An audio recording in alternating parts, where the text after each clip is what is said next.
Hi, it's Joel Mark Witt with Antonia Dodge here from Personality Hacker.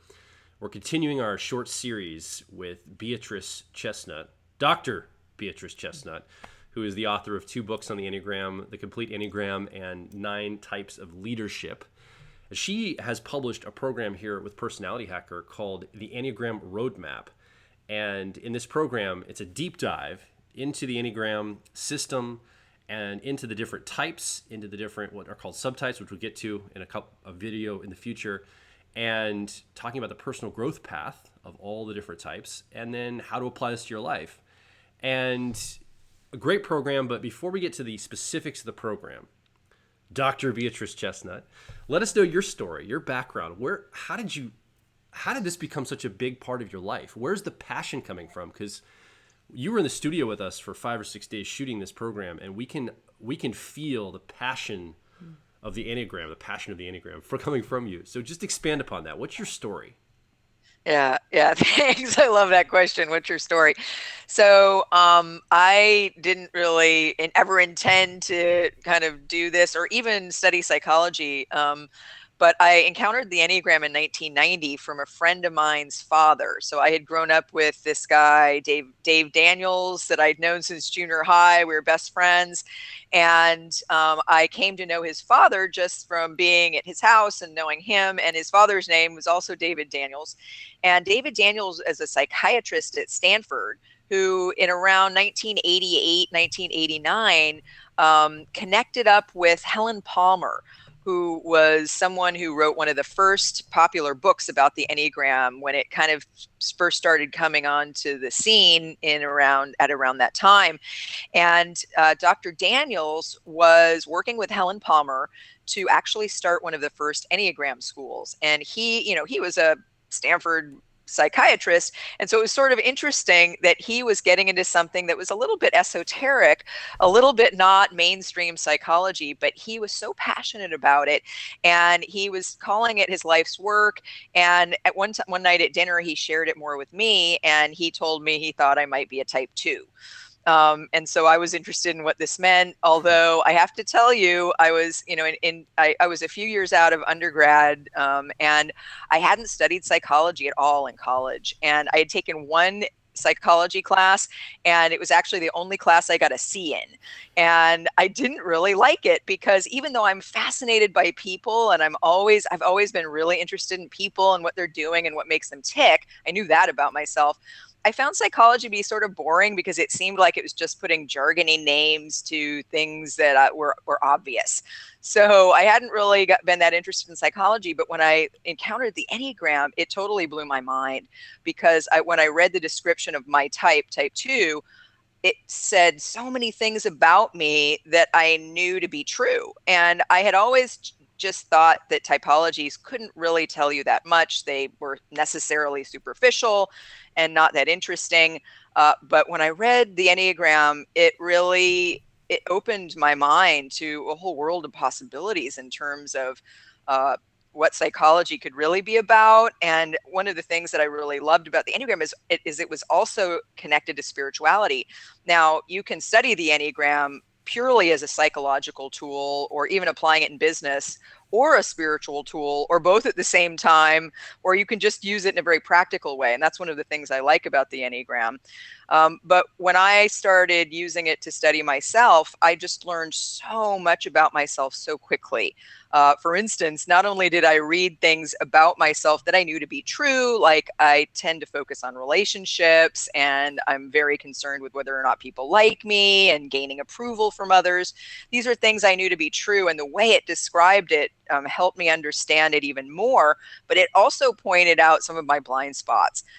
Like it said, twos can tend to be manipulative. And when I first read that, of course, it kind of stung. It felt like, ooh, that doesn't sound like a good thing. And that's important to know about the Enneagram is it highlights not only what you know to be true about yourself, what you can kind of recognize, but also things that are more in the shadow, things that you may not want to own about yourself. And certainly I wanted to have a good image, part of being a 2, and I didn't want to see myself as something like being manipulative, which sounded so negative.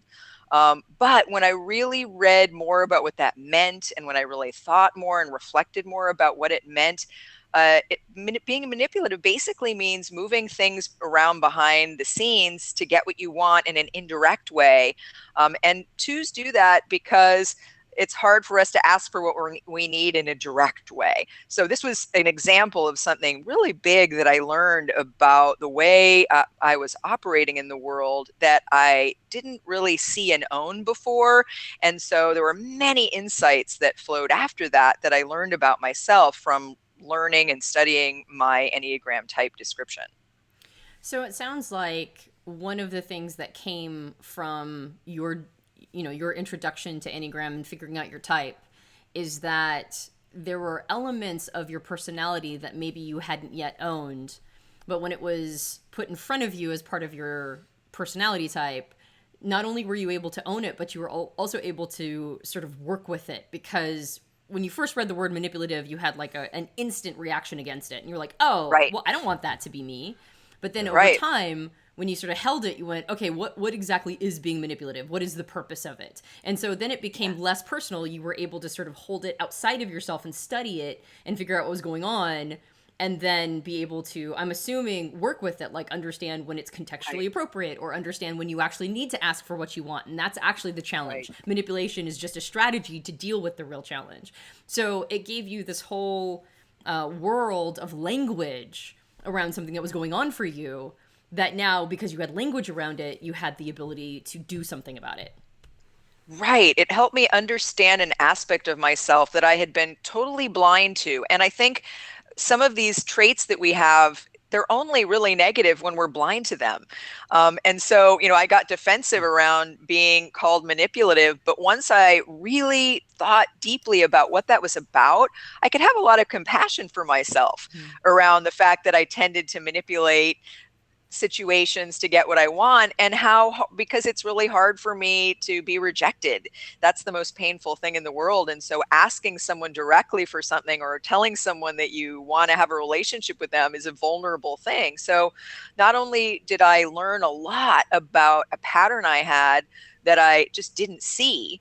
And again, when we don't see our patterns, that's when they can be dangerous, both for ourselves and for our relationships.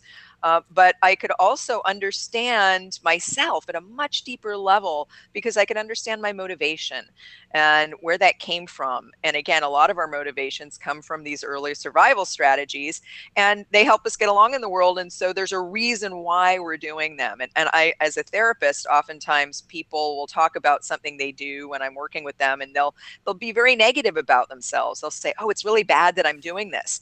And what I always try to do is just open up some space to, can we reflect and think about why you're doing that? And because there's a reason why you're doing it. I'm always saying there's a reason why. And if you can understand the reason why, you can have a lot more compassion for yourself. And then you can have a lot more consciousness about what you're doing and why you're doing it and how you want to do it. Hmm. And so I think that's what the Enneagram helped me do. And it launched me on really a personal growth journey at a level which I really hadn't been doing it. I really wasn't thinking about that, working on myself and doing inner work. I was in my 20s. I was just trying to find my way in the world. I didn't really know what I wanted to be or what I wanted to do.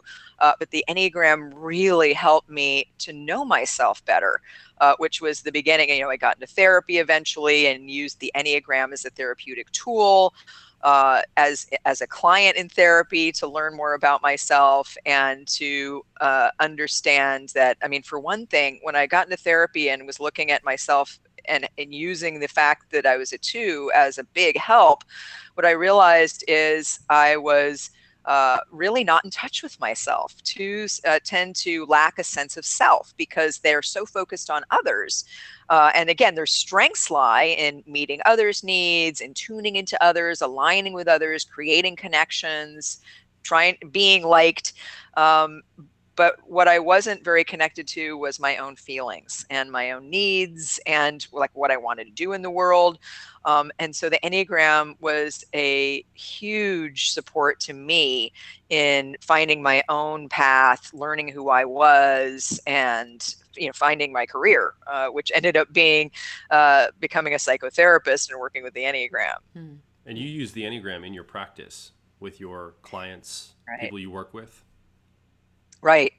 Yeah, I got certified to teach the Enneagram in the mid 90s through the Helen Palmer David Daniels Enneagram School. And as I learned, I was actually finishing a dissertation at the time when I was getting into therapy and doing all this work and struggling to finish the dissertation. And that was for a degree in mass media and communication. And so when I finished my my dissertation, I immediately decided to go back to school to study psychology because I had gotten so interested in the Enneagram and all it had to teach me. And I became, on the one hand, I really saw how my path in life, what really did it for me was engaging with people and helping people understand themselves the way that I was learning to understand myself, and allowing people to gain all that you can gain from inner work and the way I was. And also, I think it was, it was intellectually fascinating, but it was also around the idea that I wanted other people to have the same huge insights that I had from the Enneagram. And so I wanted to be someone who was helping bring the tool out in the world, so that other people could have the growth insights that I had through it. This is why I love working with you. I mean, I think this is one of the keys here that if you're watching, I want you to pay attention to. Is this is not there's a lot of theory here that Beatrice talks about in this program, but there's a lot of practical things that through her work as a therapist, through her work with people, coaching, it allows you to calibrate, get feedback from real people in real life through various walks of life. As Beatrice has worked with people, she's given them recommendations based on her understanding of the Enneagram. Then she's seen those people implement that in their lives, and the feedback of the results they got, she's been able to calibrate her advice. So I think one of the great things about partnering with you, Beatrice, is you come to the table with a lot of real world practical advice, tips, and tools that people can actually apply to themselves in a pretty significant way. So I'm very excited about that. I think that's really a powerful part that I'd like you to take notice of if you're watching. Yeah. Well, and it sounds like you kind of almost lucked out by having somebody who was part of what established the popularity of Enneagram in the United States, having him sit across the table from you and go, I think I know your type. Yes. I mean, I feel really lucky that I kind of stumbled into the Enneagram study, and I had such an amazing man being my first mentor and my teacher, and such a great example of how one could use the Enneagram. Because it was really, I remember the moment I decided to be a therapist was watching the way he facilitated panels of people talking about their type, and the gentle way that he would use the Enneagram to help, like, ask just the right question or challenge someone just a little bit in a way that they were ready for, to open up a whole new world of understanding. So, so he was a big inspiration, and it's been really great to be in a community where he was one of the leaders. And he just passed away, by the way. So that's feels really special to talk about him now. Yeah, absolutely. I didn't have that same experience. I went between 3 different types for probably 2 years before I eventually settled on my type. And thank you for sharing your experience, by the way. I can tell that that's like hitting you. Yeah. Yeah. It's moving. Yeah. And I'm glad you're saying that about the fact that you had a longer journey to finding your type, because I think that's really common. Yeah. I think, I had the experience of someone said, I think you're this type. And I read about it and I'm like, I am that type, but not everyone comes to their type that way. And so I think that's a really important piece. And I think we're going to talk about how you find your type in a later piece, but it's important to say at the outset that there are sometimes it's a little bit more of a journey to finding your type. Absolutely. Well, and I actually think that we should talk about it in the next video. Yeah. So what we're going to do is we're going to wrap up this video. Thank you for sharing your experience, especially with David Daniels. And I know that that's something that is like kind of hit you right now. So I appreciate you being willing to share it and be vulnerable. What we're going to do is we're going to talk about, like, if you're more like me and didn't have an established person sit across the table from you and diagnose your type. If you're somebody who it took a while or it was a journey, we'll talk a little bit about some principles for discovering your type